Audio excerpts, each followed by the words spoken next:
السلام علیکم۔ امید ہے کہ آپ سب خیریت سے ہوں گے۔ اللہ تعالیٰ آپ سب کو اپنے حفظ و امان میں رکھے۔ آج کے ویلاگ میں جو میں باتیں کرنے والا ہوں، اس سے پہلے میں آپ سے گزارش کرتا ہوں کہ ہمارے چینل کو سبسکرائب کریں، لائک کریں، اگر کوئی چیز ہماری پسند آ جائے تو اس کو شیئر کریں، اس سے ہماری حوصلہ افزائی ہوگی۔ ناظرین، آج 27 دسمبر کا دن ہے۔ 27 دسمبر وہ دن ہے جس میں ایک عظیم خاتون، ایک انٹرنیشنل لیڈر، جس نے پوری دنیا کو اپنے گرد گھمانے کی کوشش کی، پورے یورپ کو، پورے امریکہ کو، پورے مڈل ایسٹ کے کنٹریز اس کے پیچھے ہوتے تھے، ان سے رہنمائی بھی کچھ کنٹریز حاصل کرتے تھے۔ اسلامی ممالک کی پہلی خاتون وزیر اعظم شہید محترمہ بے نظیر بھٹو کو شہید کیا گیا تھا آج کے دن۔ شہید محترمہ بے نظیر بھٹو ایک شخصیت کا نام نہیں تھا، ایک ادارے کا نام بھی نہیں تھا، ایک پورا وہ انسٹیٹیوٹ تھی، ایک پورا اپنے ذات میں ایک پوری ایک تاریخ تھی، جس کی پرورش شہید ذوالفقار علی بھٹو نے اپنی زندگی میں بھی کی۔ آپ کو یاد ہوگا جب بھٹو صاحب 72 میں شملہ معاہدہ، تاریخی معاہدہ ہوا انڈیا کے ساتھ، جب ہم سب کچھ ہار چکے تھے، ہمارے 90,000 قیدی دشمن کے قبضے میں تھے، ہمارا ویسٹ پاکستان کا تھر کا کافی علاقہ بھی ان کے قبضے میں تھا، لیکن ذوالفقار علی بھٹو نے ہمت نہیں ہاری۔ اس نے اندرا گاندھی کے ساتھ، جو اس وقت کی پرائم منسٹر تھی اور وہ وننگ پوزیشن پہ تھی، ایک فاتح پرائم منسٹر تھی، ان کے ساتھ جب اس نے بھٹو صاحب نے نیگوسیشنز کیے تو ان نیگوسیشنز میں بھی اس نے اپنی بیٹی کو، محترمہ شہید بے نظیر بھٹو کو اپنے ساتھ رکھا، اور اس کے تاریخی الفاظ تھے اندرا گاندھی کے کہ بھٹو صاحب، یہ آپ کی بیٹی آپ کا نام روشن کرے گی، اور مستقبل میں مجھے اس کا فیوچر بڑا برائٹ نظر آ رہا ہے۔ اس نے یہ تو نہیں کہا تھا کہ مستقبل کی وزیر اعظم ہوگی، لیکن ان کے الفاظ میں سب کچھ پوشیدہ تھا، اور تاریخ نے پھر دیکھا، لوگوں نے دیکھا کہ وہی خاتون، وہی لڑکی جو اس وقت پنکی کے نام سے مشہور تھی، وہ پاکستان کی، پورے اسلامی ممالک کی پہلی پرائم منسٹر بنی۔ ناظرین، بھٹو صاحب کی شہادت کے بعد جس طرح کی ٹارچرز ضیاء عامر نے، ضیاء گورنمنٹ نے ان کو دیے، ان کے فیملی کو دیے، وہ بھی اپنی تاریخ ہے، اس کی بھی اپنی تاریخ ہے، اس سے بھی جھٹلایا نہیں جا سکتا۔ وہ لڑکی جو ہارورڈ یونیورسٹی میں پڑھی، آکسفورڈ یونیورسٹی میں پڑھی، اور پہلی ایشین لڑکی تھی جو آکسفورڈ یونیورسٹی کی پریزیڈنٹ بنی، اس کو سکھر کے 50 سے ابو ڈگری پہ گرمی میں قید تنہائی میں رکھا گیا، ان کو ٹارچرز دیے گئے، ان کو نفسیاتی طور پہ ان کو اتنی ان پہ تشدد کیا گیا، نفسیاتی طور پہ ان کو ایسی خبریں دی گئیں، ان کو ایسا کہ یہ جھک جائے اور یہ ہمارے باتوں پہ عمل کرے، لیکن تاریخ نے دیکھا کہ اس لڑکی نے اپنے آپ کو منوایا، اپنے باپ کے نقش قدم پہ چلی، اور اس نے آخرکار جلاوطنی بھی قبول کی، اور جلاوطنی کے بعد جب وہ پاکستان واپس آئی، ناظرین، 1986 میں، کہ کہتے ہیں کہ لاہور کی تاریخ بلکہ پاکستان کی تاریخ میں ایسا جلسہ، ایسا جلوس تاریخ نے نہ دیکھا نہ دیکھے گی۔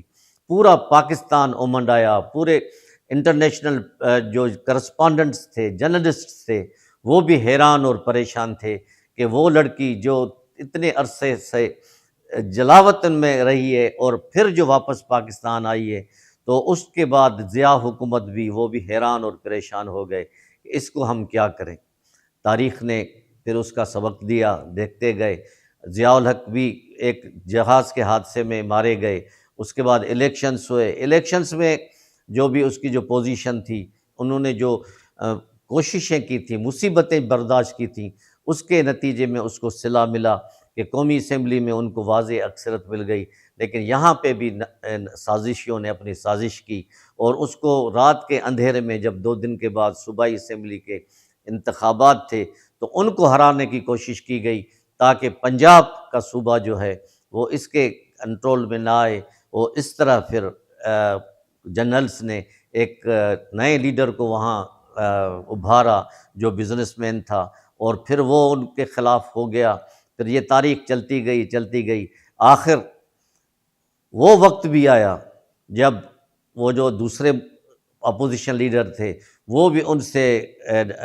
ایم او یو سائن کرنے پہ مجبور ہو گئے ان کے لیڈرشپ میں کہ ہم آپ کی عزت کریں گے، آپ ہماری عزت کریں گے، لیکن یہ بات بھی سازشوں کو منظور نہیں تھی۔ اور جب یہاں آئی تھی تو پورے پاکستان میں لوگوں کو ایک حوصلہ مل گیا تھا، بے نظیر آئے گی، روزگار لائے گی، تو بے نظیر پہ لوگوں کی بڑی امیدیں تھیں، بڑے ان کے آسرے تھے، لوگ خوشحالی کی زندگی کے لیے دیکھ رہے تھے، لیکن سازشوں نے، ظالموں نے ان کو الیکشن کے مہم کے دوران جب اس نے طوفانی دورے شروع کیے سندھ میں، بلوچستان میں، پنجاب میں،